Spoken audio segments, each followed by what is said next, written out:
Pernahkah Anda pergi ke pasar tradisional, melihat seikat bibit sulur ubi jalar yang tampak hijau segar, membelinya secara impulsif, lalu menanamnya dengan harapan akan panen besar? Tetapi berbulan-bulan kemudian, saat Anda menggali tanah, Anda hanya menemukan umbi sebesar jari kelingking atau bahkan hanya akar serabut. Jika ini pernah terjadi pada Anda tidak sendirian. Banyak pekebun pemula yang jatuh ke dalam perangkap ini. Hari ini, kita akan membongkar rahasia besar yang sering disembunyikan oleh para petani senior. Membeli bibit asal-asalan di pasar seringkali menjadi jaminan kegagalan panen Anda. Tapi jangan khawatir, karena saya akan menunjukkan kepada Anda cara yang sangat mudah, bahkan untuk Anda yang paling malas sekalipun, untuk memilih dan menanam bibit yang akan menghasilkan ubi madu sebesar lengan orang dewasa. Bersiaplah, karena apa yang akan Anda dengar mungkin bertentangan dengan semua yang pernah diajarkan kepada Anda tentang menanam ubi. Sebelum kita masuk ke rahasia memilih bibit, kita harus memahami bagaimana sebenarnya ubi jalar itu bekerja.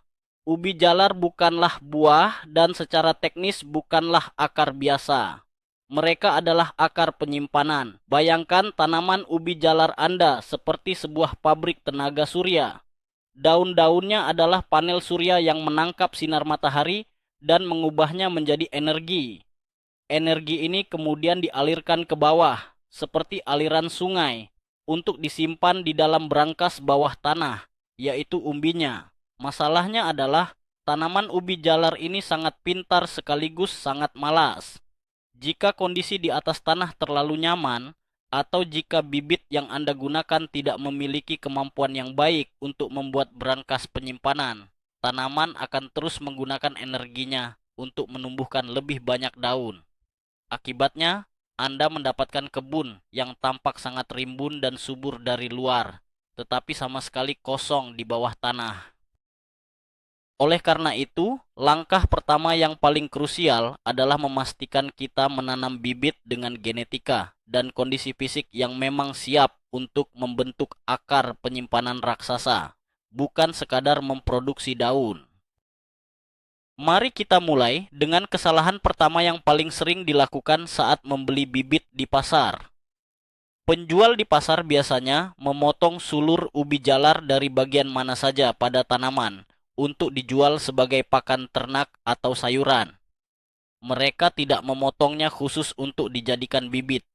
Jika Anda mengambil sulur dari bagian pangkal atau tengah tanaman yang sudah tua, tingkat keberhasilan akar untuk membesar akan sangat rendah.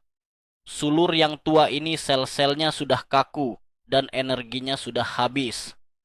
Rahasianya adalah Anda harus selalu mencari dan menggunakan sulur bagian pucuk. Bagian pucuk ini panjangnya sekitar 20 hingga 30 cm dari ujung tanaman yang paling muda.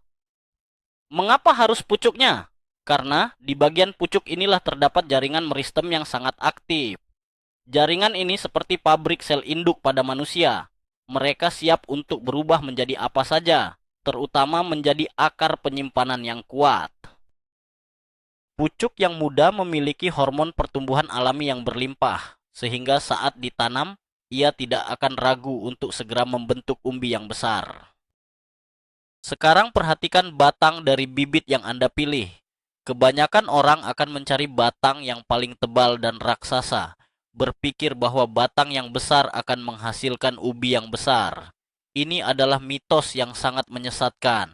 Batang sulur yang terlalu tebal biasanya terlalu banyak menyerap nitrogen di masa lalunya, yang berarti ia terprogram untuk membuat daun, bukan umbi. Sebaliknya, batang yang terlalu kurus dan lemas juga kekurangan energi. Anda harus mencari batang yang ukurannya sebesar pensil biasa, tidak lebih besar dan tidak lebih kecil. Batang seukuran pensil ini menandakan bahwa tanaman induknya tumbuh dalam kondisi yang seimbang, tidak kelebihan pupuk dan tidak kekurangan nutrisi. Keseimbangan inilah yang kita cari untuk memicu pembentukan ubi madu yang sempurna. Jadi, lain kali Anda memegang seikat bibit sulur, bayangkan Anda sedang memegang segenggam pensil hijau. Jika ukurannya pas, Anda sudah berada di jalur yang benar menuju panen yang fantastis. Selanjutnya, kita harus berbicara tentang buku-buku atau ruas pada batang. Buku adalah titik di mana daun menempel pada batang. Ini adalah area yang sangat ajaib karena dari titik inilah akar akan muncul ketika bersentuhan dengan tanah. Jangan pernah membeli bibit yang ruasnya sangat berjauhan. Jika jarak antara satu daun dengan daun lainnya terlalu panjang, Anda akan mendapatkan sedikit titik perakaran di bawah tanah. Pilihlah bibit sulur yang ruas-ruasnya rapat. Idealnya, dalam satu potongan bibit sepanjang 20 cm, Anda harus memiliki minimal 5 hingga 6 ruas atau buku. Semakin banyak buku yang Anda tanam di bawah permukaan tanah, semakin banyak pula potensi akar penyimpanan yang akan terbentuk. Bayangkan, setiap buku itu seperti tiket lotre. Semakin banyak tiket yang Anda miliki, semakin besar peluang Anda untuk memenangkan ubi jalar raksasa. Bibit dengan ruas yang rapat biasanya berasal dari tanaman yang mendapat cukup sinar matahari, sehingga mereka jauh lebih sehat dan produktif. Pernahkah Anda bertanya-tanya mengapa ubi jalar Anda hanya menghasilkan daun yang lebat, tetapi umbinya sekecil jari kelingking? Rahasianya seringkali dimulai dari cara Anda memperlakukan bibit sebelum menanamnya ke tanah. Mari kita bahas trik pelayuan. Ya, Anda mendengarnya dengan benar. Melayukan bibit.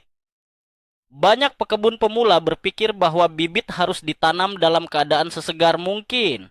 Mereka memotong sulur dan langsung menancapkannya ke tanah pada hari yang sama.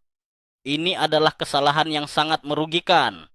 Jika Anda ingin merangsang pertumbuhan akar yang luar biasa, Anda harus membiarkan bibit sulur ubi jalar Anda layu sedikit.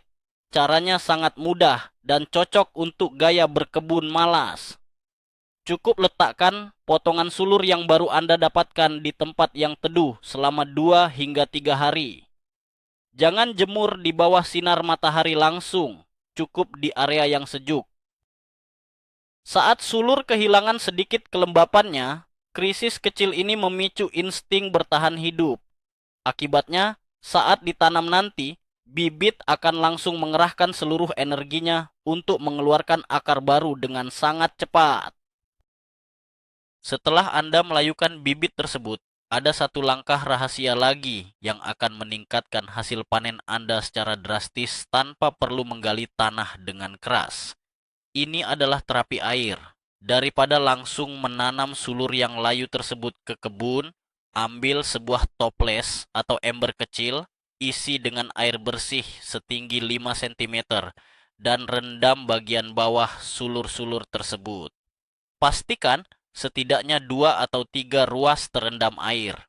Biarkan di tempat yang terang, tetapi tidak terkena matahari langsung selama 4 hingga 7 hari.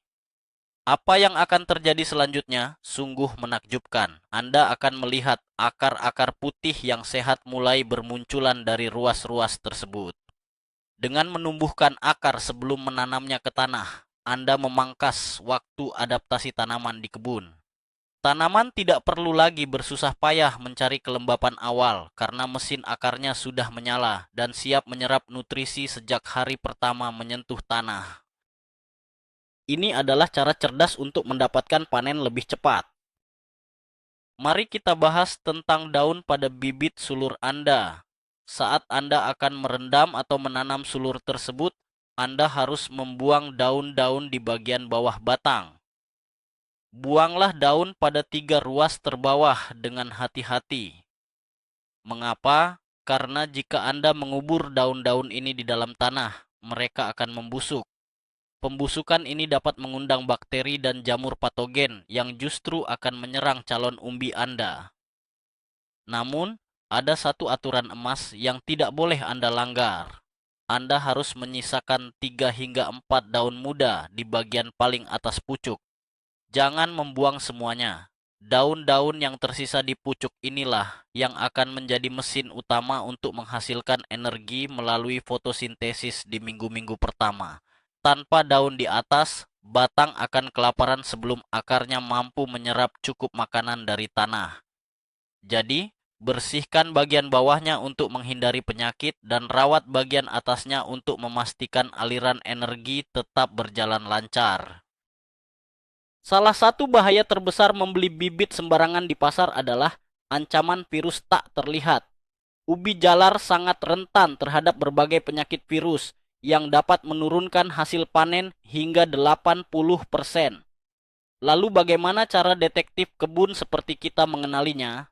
Perhatikan baik-baik bentuk dan warna daun pada bibit yang Anda pilih. Jika Anda melihat daun yang mengerut, keriting, atau memiliki bercak-bercak kuning yang tidak beraturan seperti mosaik, segera tinggalkan. Itu adalah tanda pasti bahwa tanaman tersebut terinfeksi virus. Virus ini akan terbawa ke kebun Anda dan menular ke tanaman lain melalui serangga. Bibit yang sehat harus memiliki daun yang bentuknya sempurna, permukaannya halus, dan warnanya hijau merata. Terkadang, membeli bibit bersertifikat dari penangkar yang terpercaya adalah investasi yang jauh lebih murah daripada menghabiskan waktu berbulan-bulan merawat bibit pasar yang berpenyakit hanya untuk memanen kekecewaan di akhir musim. Sekarang kita beralih ke persiapan tanah, dan ini adalah kabar baik bagi Anda penganut prinsip berkebun malas. Mitos terbesar dalam menanam ubi jalar adalah Anda harus menggali tanah sedalam mungkin dan membalikkannya hingga Anda kelelahan. Padahal, ubi jalar sebenarnya membenci tanah yang digali terlalu dalam secara sembarangan. Jika tanah Anda digali terlalu dalam dan digemburkan secara berlebihan tanpa membuat gundukan, akar ubi jalar akan terus tumbuh ke bawah seperti wortel, memanjang dan kurus, tanpa pernah membesar ke samping. Rahasianya bukanlah menggali ke bawah, melainkan menumpuk ke atas. Buatlah guludan atau gundukan tanah memanjang dengan tinggi sekitar 30 cm. Gundukan ini memberikan ruang yang cukup bagi ubi untuk mengembang ke samping tanpa hambatan. Dan yang paling penting, gundukan ini memastikan drainase air yang sempurna. Ubi jalar sangat benci tanah yang becek. Dengan gundukan ini, Anda menghemat tenaga mencangkul dan menciptakan rumah ideal bagi ubi madu raksasa. Ini dia rahasia penanaman yang akan mengubah cara Anda berkebun selamanya. Sudut penanaman. Sebagian besar orang akan menancapkan bibit ubi jalar secara vertikal, lurus ke bawah ke dalam tanah. Ini adalah cara yang salah jika Anda menginginkan panen yang melimpah. Jika Anda menanam secara vertikal, akar hanya akan tumbuh di satu titik terdalam. Rahasia untuk mendapatkan umbi yang banyak dan besar adalah dengan menanam sulur secara horizontal atau mendatar. Gali parit dangkal di atas gundukan yang sudah Anda buat. Letakkan sulur secara mendatar di dalam parit tersebut dan kubur batang beserta ruas-ruasnya. Sisakan hanya bagian pucuk dan daun-daunnya yang menyembul ke atas permukaan tanah. Dengan menanam mendatar, Anda menempatkan 5 hingga 6 ruas di bawah tanah pada kedalaman yang ideal dan hangat. Setiap ruas tersebut kini memiliki potensi yang sama untuk menumbuhkan ubi. Ini seperti memiliki 5 tanaman dalam satu bibit yang sama. Hasilnya, ubi jalar Anda akan tumbuh seragam dan jumlahnya jauh lebih banyak. Setelah Anda menanam bibit secara horizontal, langkah krusial berikutnya adalah penyiraman di minggu pertama. Ubi jalar memang terkenal sebagai tanaman yang tahan kekeringan, tetapi itu hanya berlaku saat mereka sudah dewasa. Di 7 hari pertama setelah ditanam, bibit Anda sedang berjuang keras untuk menumbuhkan akar baru. Jika tanah mengering pada periode ini, jaringan akar yang masih sehalus rambut akan mati, dan tanaman akan mengalami stres berat. Stres di awal masa, tanam akan mengganggu pembentukan umbi secara permanen. Anda harus menyiram gundukan tanah tersebut setiap hari selama minggu pertama. Pastikan tanahnya lembab seperti spons yang diperas, tidak sampai menggenang air. Cukup pastikan bagian bawah tanah tempat sulur tertanam tidak pernah benar-benar kering. Setelah melewati minggu pertama dan Anda melihat pucuk baru mulai tumbuh, Anda bisa kembali menjadi pemalas dan mengurangi penyiraman secara drastis. Tanaman akan mengambil alih tugas tersebut dengan akar barunya. Sekarang mari kita bicarakan tentang jebakan pupuk. Banyak dari kita berpikir bahwa untuk mendapatkan tanaman yang besar, kita harus memberinya makan sebanyak mungkin. Jadi, kita menaburkan pupuk kandang atau pupuk kaya nitrogen dalam jumlah yang sangat banyak ke dalam bedengan. Ini adalah bencana bagi ubi jalar. Nitrogen adalah nutrisi yang memerintahkan tanaman untuk membuat daun. Jika tanah Anda terlalu kaya akan nitrogen, tanaman ubi jalar akan mengadakan pesta daun di atas tanah. Daunnya akan menjadi sangat besar, tebal, dan menjalar kemana-mana, sementara di bawah tanah, umbinya hanya tertidur dan tetap kurus. Ingat aturan ini, ubi jalar lebih suka tanah yang sedikit miskin nutrisi dibandingkan tanah yang terlalu kaya. Anda hampir tidak perlu menambahkan pupuk kandang jika tanah Anda bekas tanaman lain yang sudah dipupuk. Biarkan ubi jalar bekerja sedikit keras mencari makan, karena kerja keras itulah yang akan mendorong mereka menyimpan cadangan makanan dalam bentuk umbi yang besar. Meskipun mereka tidak menyukai nitrogen, ubi jalar sangat kelaparan akan dua elemen penting lainnya, yaitu kalium dan fosfor. Kalium adalah kunci utama untuk membesarkan umbi dan membuatnya terasa semanis madu, sementara fosfor membantu pembentukan sistem akar yang kuat. Bagaimana cara mendapatkan nutrisi ini tanpa harus membeli pupuk kimia yang mahal? Rahasia tukang kebun, malas ada di dapur dan perapian Anda. Anda bisa menggunakan abu kayu murni. Taburkan sedikit abu kayu di sepanjang gundukan tanah sebelum Anda menanam bibit. Abu kayu sangat kaya akan kalium. Pilihan lainnya adalah menggunakan air rendaman kulit pisang yang telah didiamkan selama beberapa hari, lalu menyiramkannya di sekitar area perakaran setelah tanaman berusia 1 bulan. Dengan memberikan dorongan kalium yang tepat pada waktu yang tepat, Anda mengirimkan sinyal kuat kepada tanaman untuk mulai memompa semua energinya ke bawah tanah dan membesarkan ubi tersebut. Bagi Anda yang sangat membenci aktivitas mencabut rumput liar, ini adalah blok yang paling penting. Mulsa. Ubi jalar membutuhkan waktu yang cukup lama untuk menutupi permukaan tanah dengan daun-daunnya. Selama masa tunggu itu, gulma atau rumput liar akan berlomba-lomba mencuri air dan nutrisi dari tanah Anda. Alih-alih menghabiskan akhir pekan, Anda berjongkok mencabuti rumput, gunakanlah mulsa. Anda bisa menutupi seluruh gundukan tanah dengan jerami kering, potongan rumput kering, atau daun-daun kering tepat setelah bibit ditanam. Pastikan mulsanya cukup tebal, sekitar 5 cm. Mulsa ini bertindak sebagai selimut pelindung. Ia akan memblokir sinar matahari, sehingga gulma tidak bisa tumbuh. Lebih dari itu, mulsa akan mengunci kelembapan di dalam tanah, yang berarti Anda tidak perlu repot-repot sering menyiram. Saat mulsa ini perlahan membusuk, ia akan memberikan nutrisi tambahan secara perlahan ke dalam tanah. Ini adalah definisi sebenarnya dari membiarkan alam bekerja untuk Anda. Ketika tanaman ubi jalar Anda mulai tumbuh besar, sulur-sulurnya akan menjalar panjang ke seluruh area kebun Anda. Disinilah banyak orang melakukan kesalahan fatal yang menghancurkan panen mereka tanpa disadari. Sulur-sulur yang menjalar di atas tanah ini akan mencoba menumbuhkan akar sekunder setiap kali ruas batangnya menyentuh tanah yang lembab. Anda mungkin berpikir, semakin banyak akar berarti semakin baik. Salah. Jika Anda membiarkan sulur ini menancapkan akar di mana-mana, energi tanaman akan terbagi-bagi ke ratusan akar kecil tersebut. Akibatnya, Anda akan mendapatkan banyak ubi kecil-kecil sebesar kelereng di seluruh kebun, dan umbi utama Anda tidak akan pernah membesar. Tugas Anda sekitar 1 bulan sekali adalah berjalan santai di kebun Anda dan membalikkan sulur-sulur tersebut secara perlahan. Angkat sulurnya dari tanah agar akar sekundernya putus, lalu letakkan kembali di atas daun-daunnya sendiri. Jangan dipotong, cukup diangkat. Ini akan memaksa tanaman memusatkan semua energinya kembali ke pusat gundukan. Berbicara tentang memotong sulur, ada mitos populer di kalangan petani tradisional yang mengatakan bahwa Anda harus memangkas atau mengurangi daun ubi jalar agar nutrisinya lari ke umbi. Jangan pernah melakukan ini.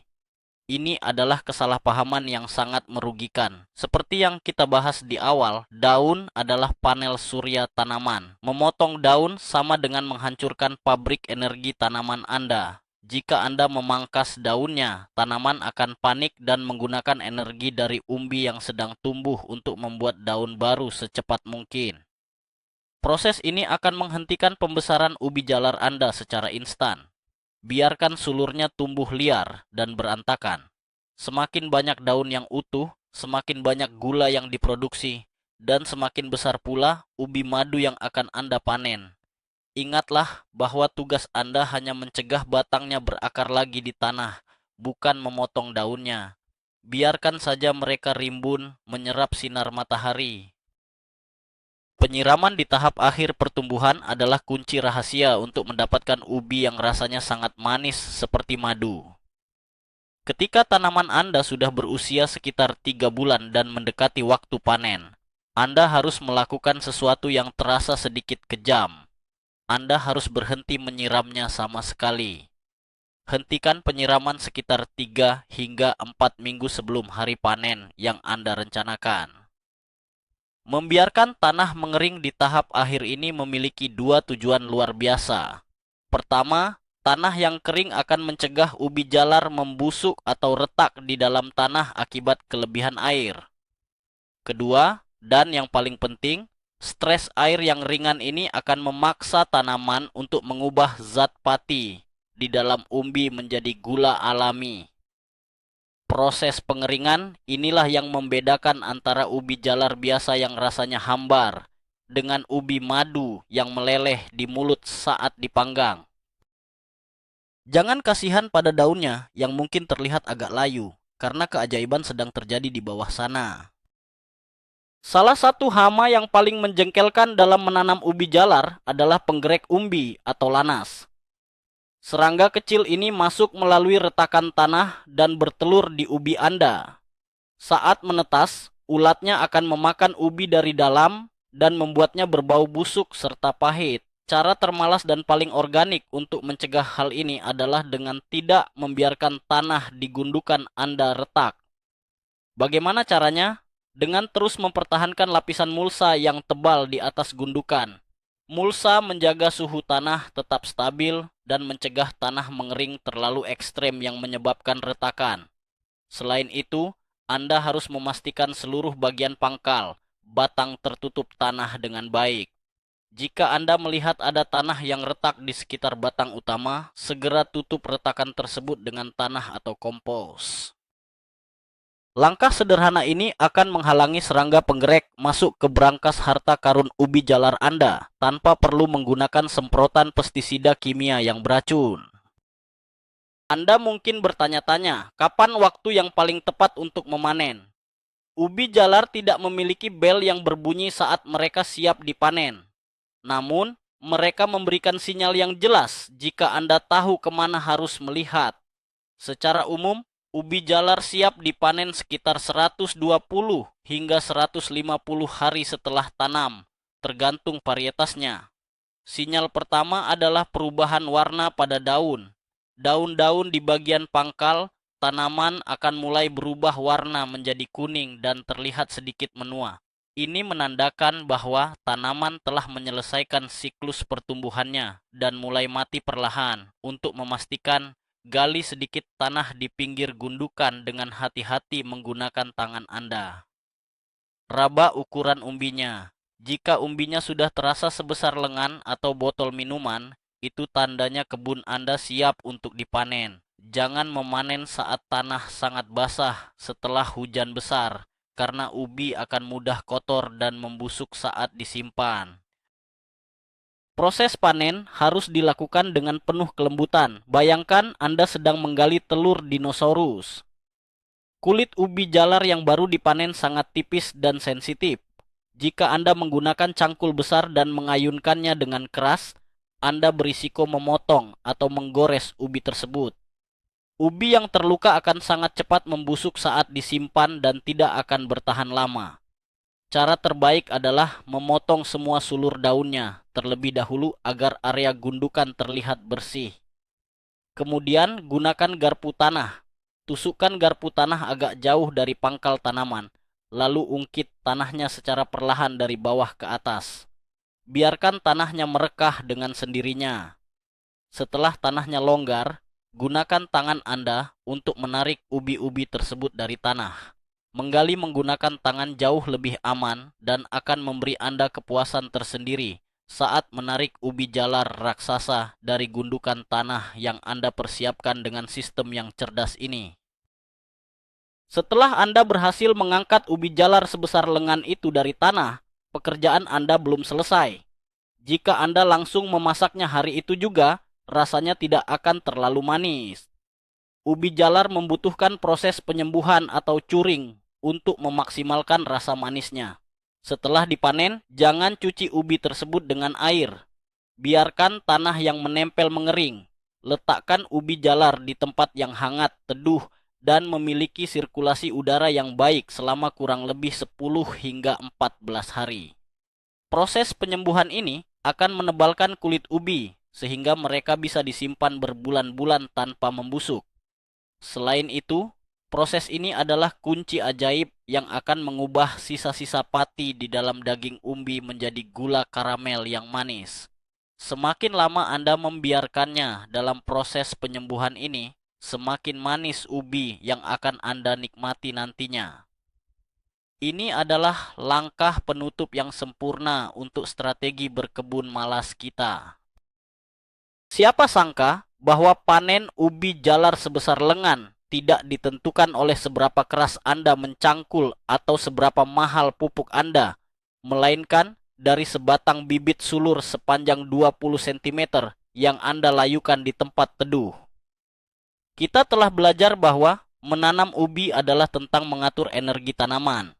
Mulai dari memilih pucuk yang tepat, menanam secara mendatar untuk melipat gandakan hasil, menahan diri dari pupuk nitrogen, hingga menghentikan penyiraman di bulan terakhir untuk memompa rasa manis seperti madu.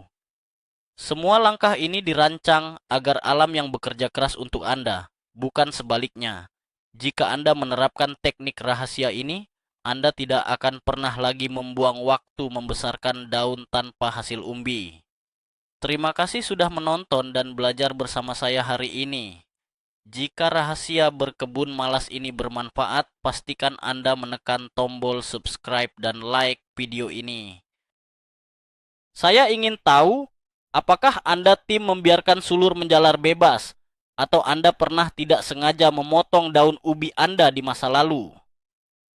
Ceritakan pengalaman Anda di kolom komentar di bawah.